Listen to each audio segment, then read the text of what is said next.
Beautiful humans, welcome back to another episode of the I Like Birds podcast. I'm your host, 𝐂𝐎𝐍𝐶𝐄𝐃, and this podcast is dedicated to the non-believers, the confused believers, and the true believers. Because I, at one time or another, was all three, and I'm here to help you get a better understanding of who Jesus is and what he's all about.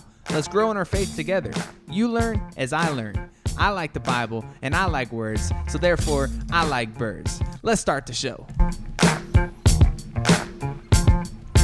People, are you ready? Let's start the show. Let's start the show. Ladies and gentlemen, my fellow birds, confused believers, true believers, non-believers, I'm happy to be here. I'm your host, 𝐂𝐎𝐍𝐶𝐄𝐃, and I couldn't be more excited that you joined us today. I got a good one for you today, man. A really real one, a vulnerable one, and just one that's going to make you think and just ponder to yourself like, man, do I got some stuff I got to work on myself, right? This is just a powerful one. It's me being super open with you guys, naked Christianity as I call it, and I hope you find yourselves enjoying it as well. All right, so let's just dive right into it, man. Feeling definitely the Holy Spirit right now, kind of, tugging on me to just get this out, so I wanted to go ahead and share it with you. We're doing a little bit different today, by the way. We're doing a little 4-segment plots of this show, so it's going to be sound a little different, but I wanted to go ahead and just try something unique with you guys today, and I really like it so far. It's probably going to sound exactly the same as any other episode, but it's going to be have a little touch on it that's a little bit differently. At least that's the way I'm perceiving it before I even start it, so we'll see if I'm right. So thank you for being here again today. Let's dive in. So I need Jesus more than anyone I know. All right, I'm going to say it again for the people in the back. I need Jesus more than anyone I know.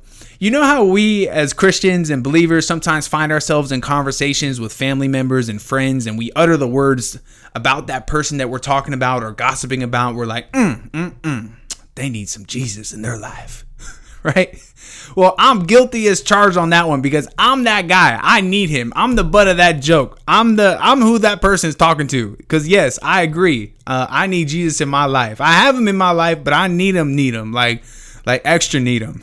I don't know if you could relate to that, but I need him for everything. Still, no matter how long I've been walking and preaching his name on a podcast or writing about him or going to school for him and praying to him and vibing with him in the word, I need Jesus for everything. All right. And I was in church today and it hit me like a bag of bricks.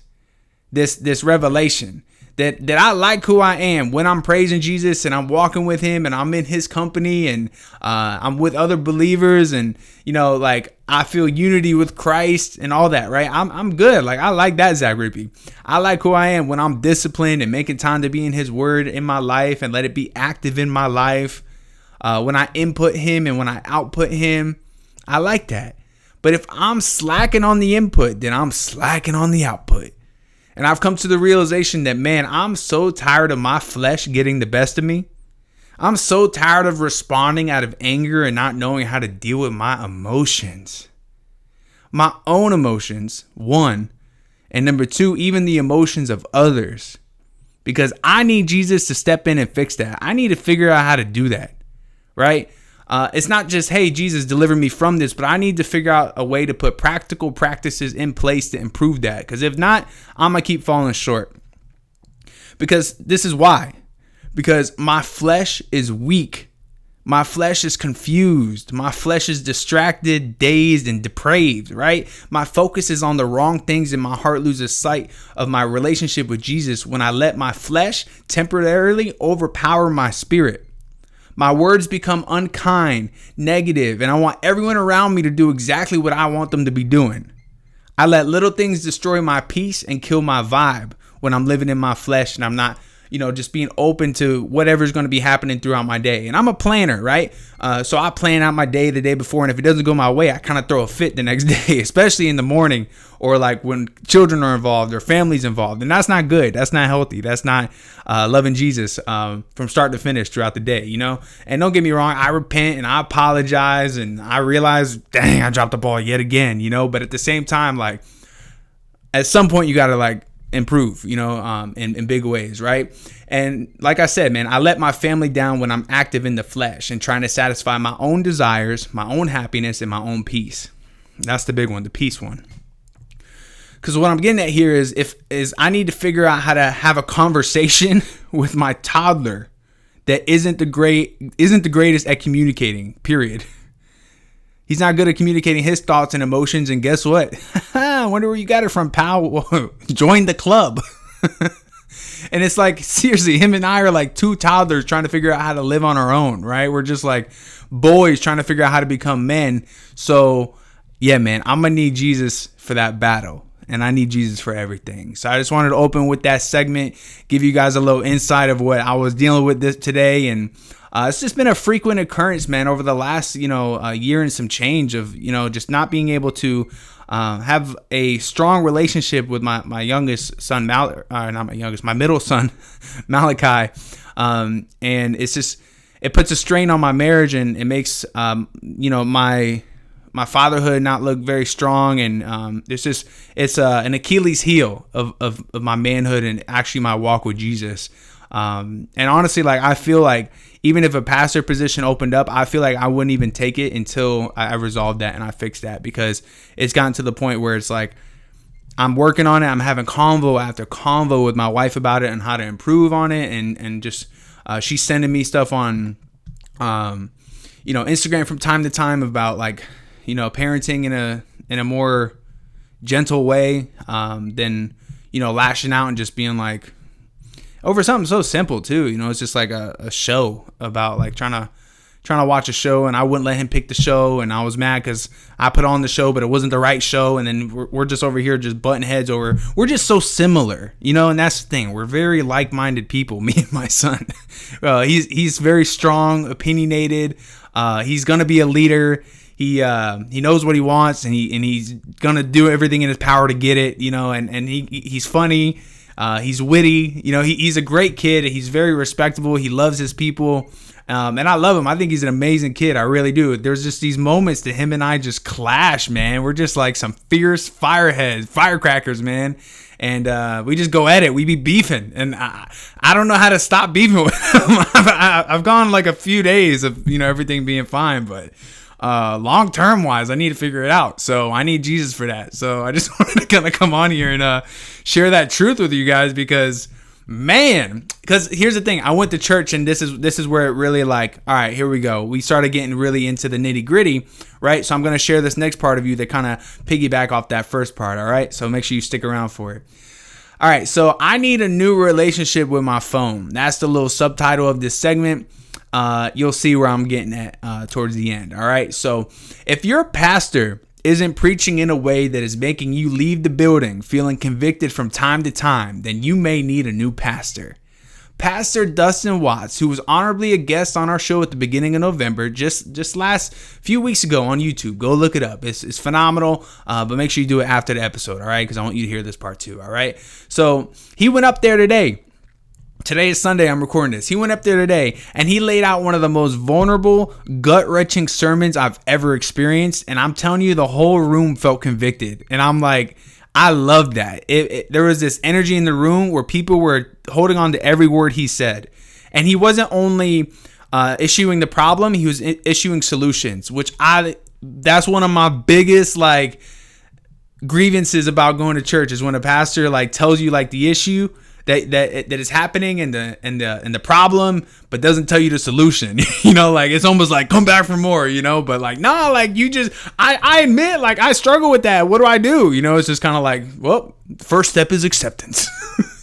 So the fact that he laid it out today beautifully, like, hats off to him. He knows it. I already texted him, but like, doing it live, man, he deserves all the fruit for that too. And it was really cool, honestly, guys, to be able to hear him drop some gems that he dropped gems on stage on a Sunday to, full congregation, some of the same gems he dropped on the podcast. And that just shows that, like, yo, we're moving in the right direction, y'all. I Like Birds is legit. All right. So thank you for being here. To everybody listening right now and watching, truly appreciate it. So I was in the pews, right? Just an hour and a half removed from my nasty argument with my wife in regards to how I talk to my toddler whenever he's being a toddler about something.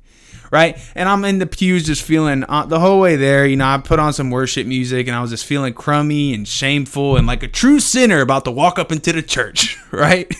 Jesus, where you at, buddy? Help me out here. Yet God used what the enemy meant for evil, and he used it for his good, right? So Dustin went up on stage and he preached directly from the heart of his family's most recent obstacles, right? He shared what it means to build walls in order to protect your family from outside cultural influences. And we briefly spoke about that on our episode, but he even unpacked it even more, right? And he was talking about how denying the flesh and not just doing what you want to do, because at the end of the day, that's only satisfying the flesh, which is contrary to the Christian faith, right? You can't do you and be obedient to God at the same time, which I love because the culture truly pushes like, oh, just do whatever you want that feels good. Like the morality, it doesn't even exist anymore in that regard, right? Because so doing you means you're going to build your house on sand instead of rock, which is another kind of scripture that he used to kind of back his argument, or not argument, but you know what I mean, to preach his sermon. There you go, back his argument. Preach his sermon, right? So Dustin talked about prioritizing God with the first 15 minutes of your day and the first 10% of your finances. All right, here you go. All right, you guys are like me. You're like, oh, here we go with the finances and the tithing and the giving and the offering and the, hey, we got a new building out back we're trying to raise money for, right? But the way he did it was beautiful because he didn't do it in a way that was asking for a tithe or giving to the church. He did it in a way that would make the hearer in the crowd, in the congregation, a more obedient Christian. And I really respected that because it was very like, you give God the first 10%. You don't give God at the end of the month the 10%. You give him the first 10. And I love that because then he was saying you start your day with God the first 15 of your day, you know, and it was just powerful stuff. He's very obedient. And that's what one thing he was preaching on very powerfully today, with just kind of mirroring his own life to the congregation in a vulnerable way that shows that like, yo, this dude is disciplined. He knows, you know, he's doing his best, you know, and even when he falls and when his family's not doing right, he's putting things in place to get back right. And I really respected that, right? So speaking of family, he then discussed the value of prioritizing your family, right? On the back of an argument with Catherine and my 3-year-old Malachi, I realized that I wasn't winning at home. Which ironically was the name of the sermon. It was the big sermon for the 4-week is called Home Team, I believe. And then his sermon was called Winning at Home.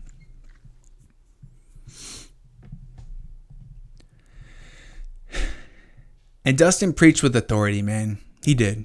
He preached with real authority. And when he told us as parents to be intentional with our conversations and our thoughts and our punishments and our attitudes and our time and our walls that we put up that will protect our kids, I was holding on to every word because it was so true. It was one of those things where it's like, man, I can't remember the last time I was very intentional with like family time, you know, and luckily, you know, my wife and I and the kids are going out to, on a trip for her birthday, and like we're gonna spend some good time together, but we've just been so busy doing life stuff recently, and I've been busy with work and just trying to grind it out, drop the book, trying to do the podcast, live studio, that I'm so focused on me and career and kingdom work and how can we, you know, grow and expand and all that stuff that I've honestly like, man, I haven't prioritized my family. So this one definitely like was gut wrenching for sure. So much love to Dustin for this sermon.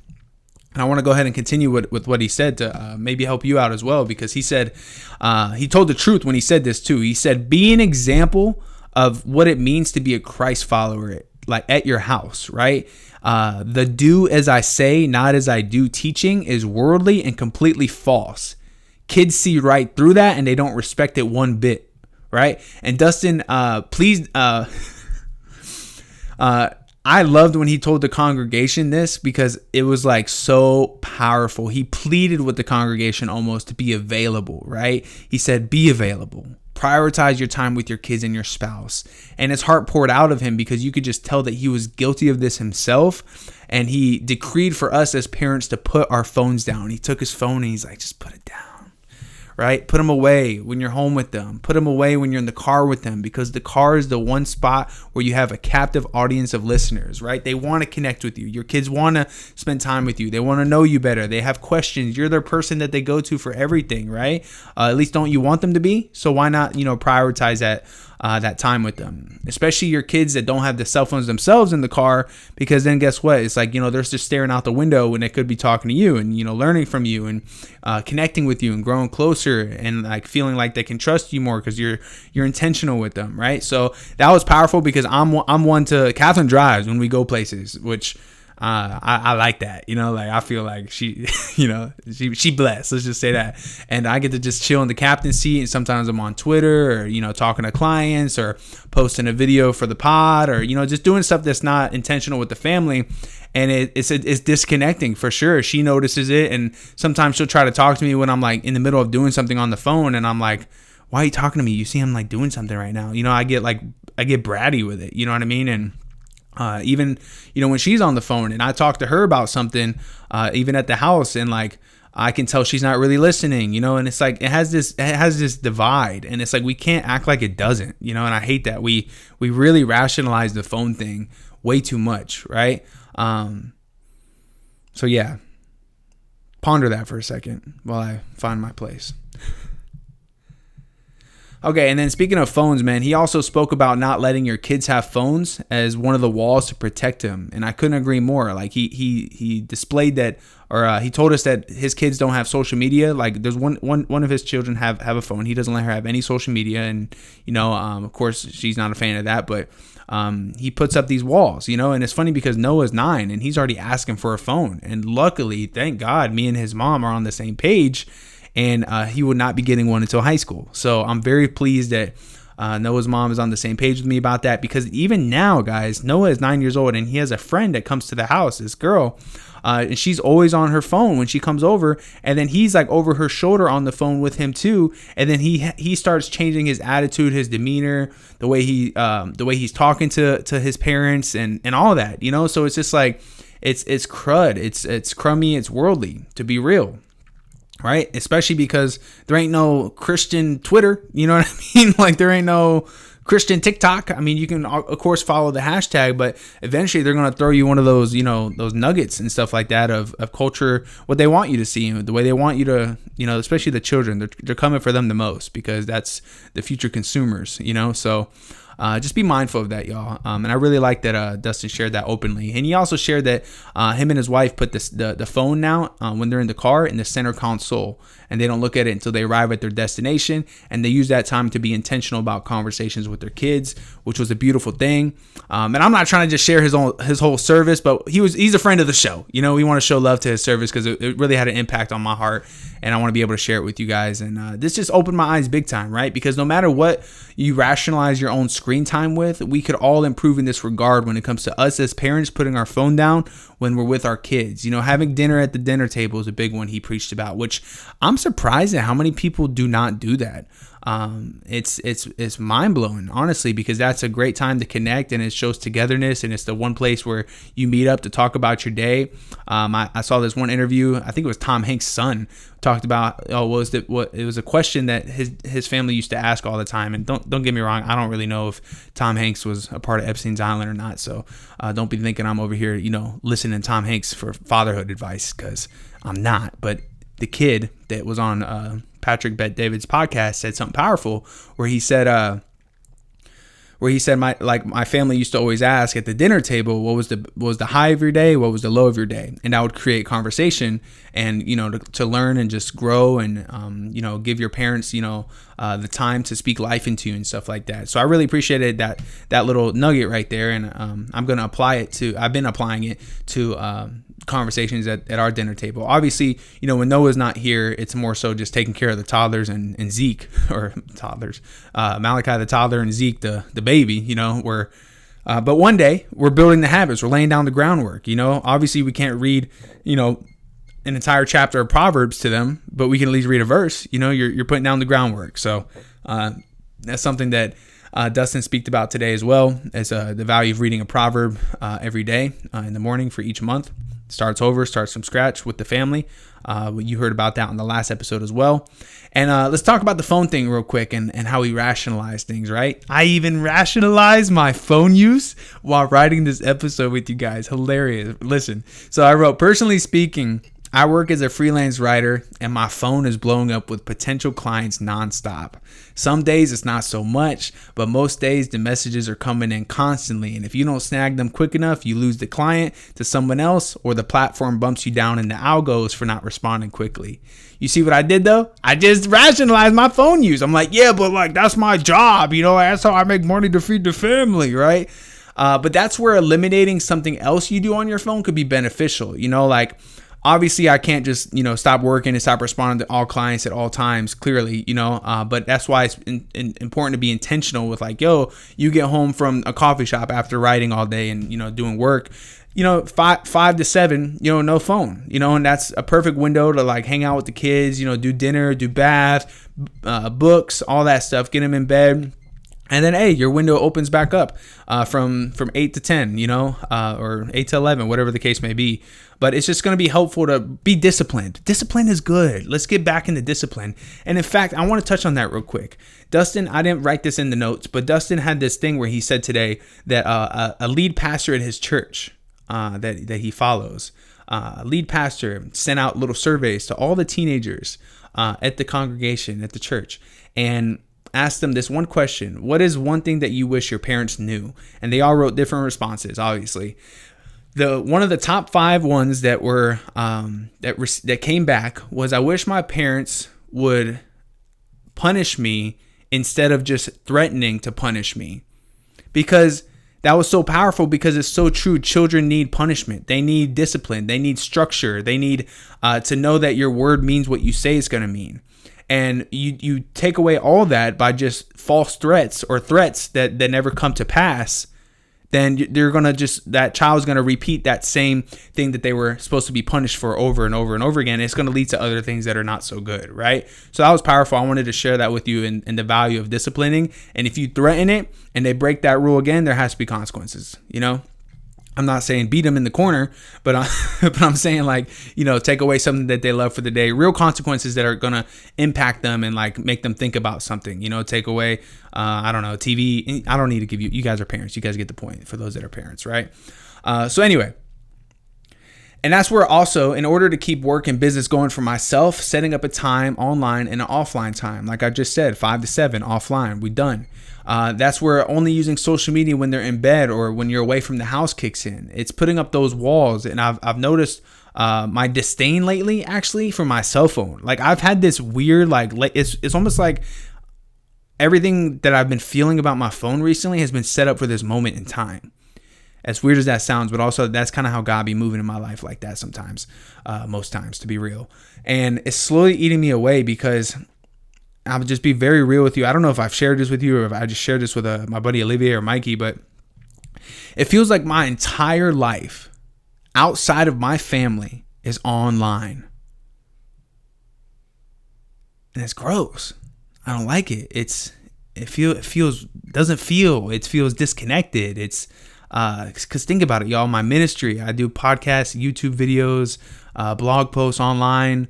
I message people, back and forth when it comes to the podcast stuff and my ministry stuff. My book, everybody buys the book online. I've been selling, obviously it's just, after the fact, but I started selling signed copies on my website, and I was so excited to like get them out for people, because I wanted to tangibly write out a note and send it in the mail, and I've done it for a couple people, and like I've really appreciated that experience. But man, I kind of wish I opened with that, because like that would make it feel more real. It doesn't feel so online. It's like I put it in a mailbox and boom. But obviously Amazon is the best way to go when you launch it, and I don't regret it at all. But it's one of those things where it's like even my book thing felt like online. But luckily, when people get it, it's in their hand, and that was probably the most fulfilling thing that I've done, because it is tangible. It is a tangible, successful moment, right? And then let's talk about my work. All my work is online. Clients message me nonstop, sending out speeches, digital, reviews and all that. You get the point. My relationships, I moved from Florida to Texas, and my best friends are scattered. My close people are all scattered.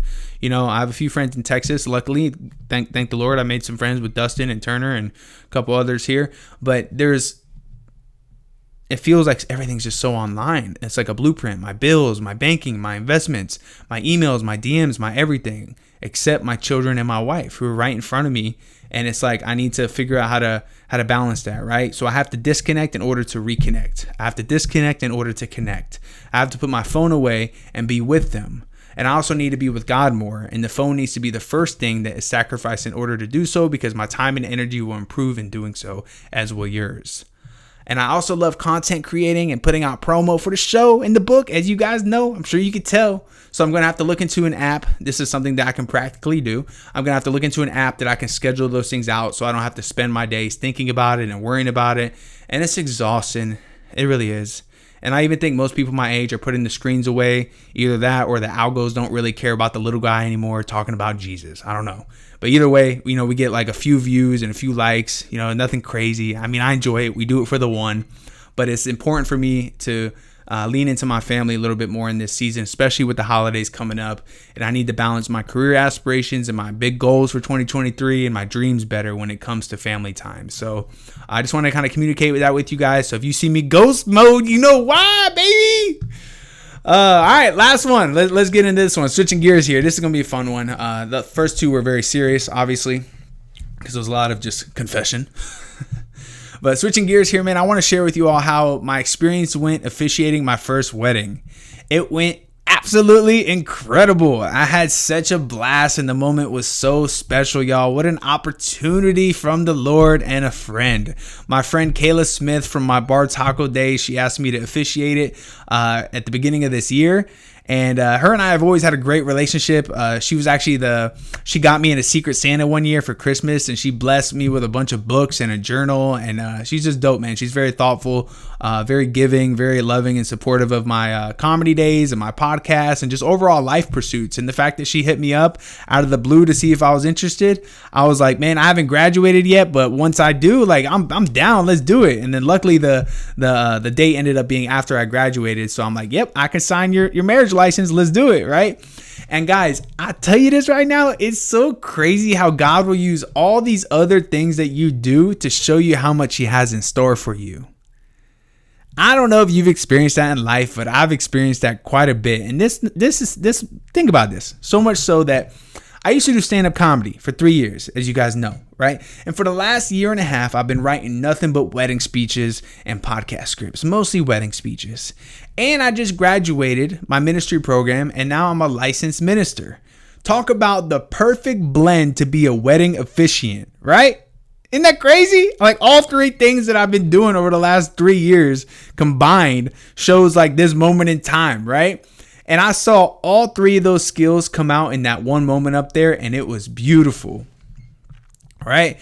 And it was cool, man, because we glorified God throughout the entire ceremony. I wrote something so powerful and just so, like, I don't know, man. It just went so well. We got so many compliments afterwards, and it was one of those really powerful moments in my life where I was just like, wow, this was really cool. This is a great moment. And I write all these speeches for people, and they always message me that they got a bunch of compliments and stuff like that, and they got showered with love and all that. And so it was cool to be on the other side of it, and have that moment be. And it was really cool to honor God through all of that, through the entire ceremony. We're referencing, we're having a biblical charge. We had a prayer. We had a candle lighting ceremony. We had a love declaration in there. We had the pronouncement. We had all the ring ceremony. It was just beautiful, right? And there were so many laughs because they didn't want to do Kayla and Jeff didn't want to do the vows. So we shared a bride and groom love story that Kayla sent me, and I wrote it all out for them and added like punchlines and wittiness and just classy humor to it, and went behind the mic, man, and I was just confident, right? I did have one moment where my knees started buckling from getting a little nervous. I don't know why. It just hit me out of nowhere, but I was like, ooh, all right, I gotta tighten up, right? Eyes are on you, like, let's go, but they're not on you. They're on the bride and groom, right? So I was confident in Christ, let's just say that. And it was just an awesome experience. And it's such a testimony of His goodness. And I really appreciate the opportunity. I'm sure I'll do it again. I would love to do it again. So if you're getting married, hit me up, fly me out. I'll come through. It's something that I could see myself doing regularly and would really enjoy going forward, because it's just blending everything that I do all in one, and it's very real. You know what I mean? And that's just what I was just talking about. There was nothing digital about it. You know what I mean? And it was a very in person, emotional. Like when Kayla was walking down the aisle and the bridesmaids were walking down the aisle, I started getting emotional. I was like, man, this is just heavy, and you can just feel the Holy Spirit moving out there. And like, marriage is just such an honoring thing to do with for God, and especially in these times that we're living in, it's very special, So I really appreciated it, and I really enjoyed it, and honestly, it was a great way to start off the month for real. So thank you to Kayla and Jeff Farrow for allowing me to marry you guys. What an honor it was. All right, y'all. Hopefully you enjoyed my officiating story. Going out of town now. So my wife and I are going out of town for her 30th birthday. So make sure you show her some love on the 14th. Send her a little message. Say happy birthday. Listen to I Like Birds. And, Zach wanted me to give you a shout out. Or you don't got to say that. Just say happy birthday. You don't got to give her all that information. I over-explain. I know. So this will be the last episode that you hear from us until we are live, baby. Back in the studio November 17th. The live studio multicam, 1 p.m. Mark your calendars, 1 p.m. live on Instagram and maybe even Facebook Live. We did both last time. I don't know if we're going to keep doing them both. We'll try. So just make sure you're you're checking both that day. We'll definitely be Instagram Live. I really like that because that's our ministry page. I Like Birds Ministry on Instagram. And then Facebook Live, I'll be Zachariah Ribby is my name on there if you want to look it up. And I'll be sitting across that day from the founder of the Subi Project, Cheryl Sargent. Yep, you may have read a lot about her in my first book, 21 Days in Africa. And I'm so excited that she's going to come on and share her story, Subi's story, and all that Jesus is doing in her life and through her life. It's going to be extremely powerful, and honestly, we haven't had a conversation without interruptions in like 3, maybe 4 months, me and her. So it's gonna be, and this is my first time seeing her in like 2 months. So it's going to be powerful. Like, I really just think it's going to be a good one because we haven't seen each other. So it's going to be great to like kind of catch up and like talk, because she was just in Africa as well for about a couple weeks ago. So for 3 weeks. So I'm going to, be able to check in on people that were up there. You kind of hear, if you've read the book, you get to kind of, hear some names floating around that you're familiar with because of the book. So very, very cool stuff. So make sure you finish the book by the 17th so you're not missing out. And if you haven't gotten the book, hey, go get one, bro. It's on Amazon, less than $10. Come on, man. Come through. Get the book, will you? Feel free to buy it for some friends and family for Christmas. And don't forget to drop a review when you finish reading it. And in the meantime, if you need some screen time in your life, you just can't give it up, tune into the episode I recorded with Dustin, the pastor that we were just talking about earlier. It's on YouTube. Just search I Like Birds podcast and you will see the episode and the interview. It's powerful, super good. I'm about to start posting lots of clips from it, so make sure you tune in to see that on the social media as well. And share the clips around for me. If you guys see the clips and they're powerful, share them on your story, share them with friends. More so, just send them with some friends. Everybody got a friend that knows Jesus, that loves Jesus. Like, come on, send it to them. They'll enjoy it. What else I got for you? All right, so please help me grow the ministry by sharing it. And I really appreciate you tuning in today to this vulnerable episode. Very vulnerable, you right? And the fact that I got an argument with Catherine this morning and we still came on here and made an episode, it just shows that, we're very open with you guys. And I should have listened to Kayla's father when he gave a speech last night. He said, if you ever find yourself in an argument with your spouse, just get naked. The argument will last half as long. All right, take care, everybody. Thank you for supporting the ministry.